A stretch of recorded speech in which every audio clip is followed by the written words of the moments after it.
നമസ്കാരം. പ്രതികരണ വേദിയിലേക്ക് ഏവർക്കും സ്വാഗതം. പാലക്കാട് നിന്നും ലക്ഷ്മിക്കുട്ടി അമ്മ ഒരു ചോദ്യം ചോദിച്ചിരിക്കുന്നു. സർ, രാമായണം എത്ര കാണ്ഡമാണ്? കുറേ ആൾക്കാർ പറയുന്നു 6 കാണ്ഡമാണ്, ചിലവർ 7 കാണ്ഡമാണ് എന്ന് പറയുന്നു. യഥാർത്ഥത്തിൽ എത്ര കാണ്ഡമാണ്? ഇത് വാൽമീകി രാമായണവും അതേപോലെ അധ്യാത്മരാമായണം സംസ്കൃതവും എടുത്തു നോക്കിയാൽ ഉത്തരകാണ്ഡം എന്ന് കാണും. എന്നാൽ എഴുത്തച്ഛൻ്റെ രാമായണത്തിൽ ഉത്തര രാമായണം എന്നാണ് പറയുന്നത്. 3 അധ്യായങ്ങളോട് കൂടിയ ഉത്തരരാമായണം. ഇനി ഇത് എത്രയാണെന്ന് അറിയാൻ വേണ്ടിയിട്ട് പുസ്തകത്തിൽ കണ്ടത് അപ്പടി എടുക്കണ്ട. എത്ര കാണ്ഡം എന്നറിയാൻ വേണ്ടിയിട്ട് അതിനെ വിശദമായി ഒന്ന് പരിശോധിക്കാം. രാമായണം എന്ന് പറഞ്ഞാൽ രാമസ്യ അയണം രാമായണം, രാമൻ്റെ യാത്രയാണ്. എവിടേക്കുള്ള യാത്ര? അതിന് രാമൻ്റെ ജന്മം എങ്ങനെയാണ് എന്ന് നമുക്ക് നോക്കണം. രാമൻ്റെ ജനനത്തിന് ഒരു പ്രത്യേക ഉദ്ദേശമുണ്ടായിരുന്നു, രാവണവധം. അതായത് രാവണൻ ബ്രഹ്മാവിൽ നിന്നും നേടിയ വരം ദേവന്മാരാലോ അസുരന്മാരാലോ യക്ഷഗന്ധർവ കിന്നരാദികളാലോ പക്ഷിമൃഗാദികളാലോ പഞ്ചഭൂതങ്ങളാലോ എനിക്ക് മരണം സംഭവിക്കാൻ പാടില്ല, മനുഷ്യൻ്റെ കൈകൊണ്ട് മാത്രമേ പാടുള്ളൂ എന്നാണ്. അപ്പം അതിന് പറ്റിയൊരു മനുഷ്യൻ വേണം. അപ്പോൾ രാവണൻ്റെ അധർമ്മം സഹിക്കാൻ വയ്യാതായപ്പോഴാണ് രാമൻ്റെ ജനനത്തിനുള്ള ആലോചന തുടങ്ങിയത്. അങ്ങനെ യാഗം നടത്തിയ മഹാവിഷ്ണുവിനോട് അഭ്യർത്ഥിച്ചു. അങ്ങനെ ദശരഥൻ്റെ പുത്രനായിട്ട് മഹാവിഷ്ണു വന്ന് അവതരിച്ചു രാമനായിട്ട്. ഇതാണ് കഥ. അപ്പോൾ ലക്ഷ്യം എന്താണ്? രാവണവധമാണ്.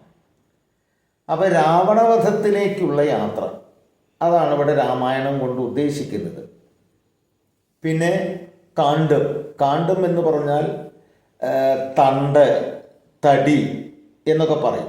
മരത്തിൻ്റെ ആണെങ്കിൽ തടി, മനുഷ്യനെ ആണെങ്കിൽ ശരീരം.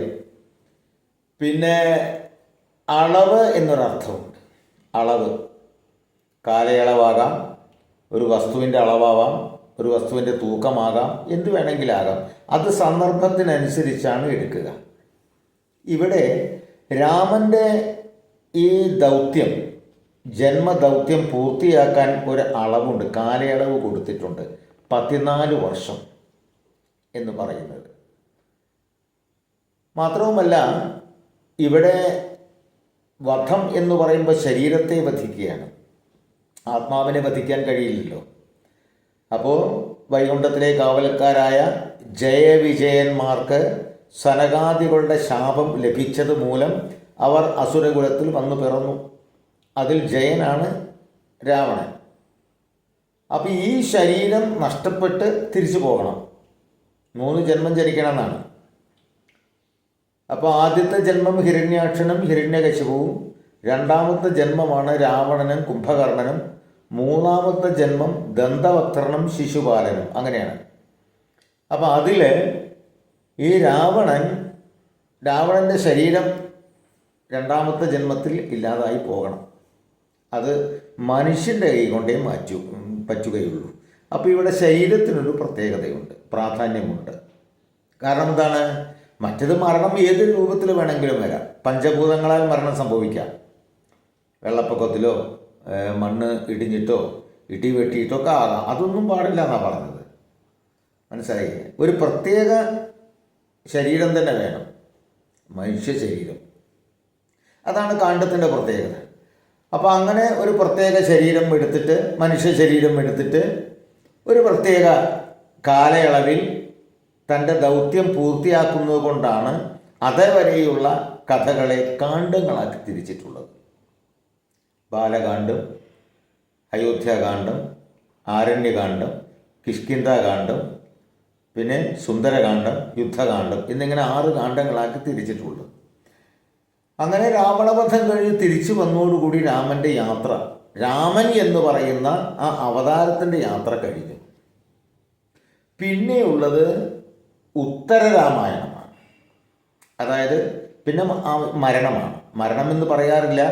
ഈ അവതാര പുരുഷന്മാർക്ക് സ്വർഗാരോഹണം എന്നാണ് പറയുക. അതിലേക്കുള്ള യാത്രയാണ്. അതിന് പ്രത്യേകിച്ച് ഒരു പ്രാധാന്യമൊന്നുമില്ല. കാരണം രാമനെ പോലെ ധർമ്മിഷ്ഠരായ നിരവധി രാജാക്കന്മാരുണ്ടായിരുന്നു, അവർക്കുണ്ടായിരുന്നു ജീവിതങ്ങൾ. എന്നാൽ പൂർവ്വരാമായണം അങ്ങനെയല്ല. ഒരു പ്രത്യേക ഉദ്ദേശത്തിനായി വരികയും ആ ഉദ്ദേശം നടപ്പാക്കുകയും ചെയ്ത കാലഘട്ടം. ഈ കാലഘട്ടത്തിനെയാണ് കാണ്ഡങ്ങളാക്കി തിരിച്ചിട്ടുള്ളത്. അതാണ് 6 കാണ്ഡം എന്ന് പറയുന്നത്. മനസ്സിലായില്ലേ? അപ്പോൾ ഈ പൂർവ്വകാണ്ഡത്തെയാണ് ശരിക്കും രാമായണം എന്ന് പറയുന്നത്. രാമൻ്റെ യാത്ര, അതായത് രാമൻ അവതാര പുരുഷനാണ്, അതുകൊണ്ടാണ്. അപ്പോൾ രാമൻ്റെ യാത്ര എങ്ങോട്ടാണ്? അധർമ്മത്തെ ഇല്ലാതാക്കാൻ, രാവണവധമാണ്. അത് കഴിയുന്നവരെ ഉള്ള കാലയളവിന് കാണ്ഡം എന്ന് പറയും. അളവ് ഇവിടെ കാലമാണ്. മനസ്സിലായില്ലേ? അപ്പോൾ ശരീരം എടുത്ത പരമാത്മാവ് ഒരു പ്രത്യേക കാലയളവിനുള്ളിൽ തൻ്റെ ജീവിത ദൗത്യം നിർവഹിച്ചു. അതുവരെയുള്ള കഥയെയാണ് രാമായണം എന്ന് പറയുന്നത് കാണ്ഡം ആക്കിയിട്ടുള്ളത്. ബാക്കിയുള്ളത് രാമൻ്റെ ചരിത്രം, സ്വർഗാരോഹണം വരെയുള്ളത്. പക്ഷെ അതിനെ കാണ്ഡം ആക്കിയിട്ടില്ല. ശരിക്കും എഴുത്തച്ഛൻ്റെ രാമായണത്തിൽ പറയുന്നതാണ് ശരി. ഉത്തര രാമായണമാണ്.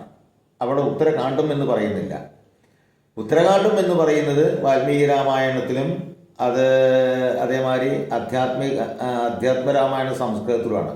അത് പണ്ടും ഇങ്ങനെ തന്നെ ആയിരുന്നോ എനിക്ക് പറയാൻ പറ്റില്ല, അതറിയില്ല.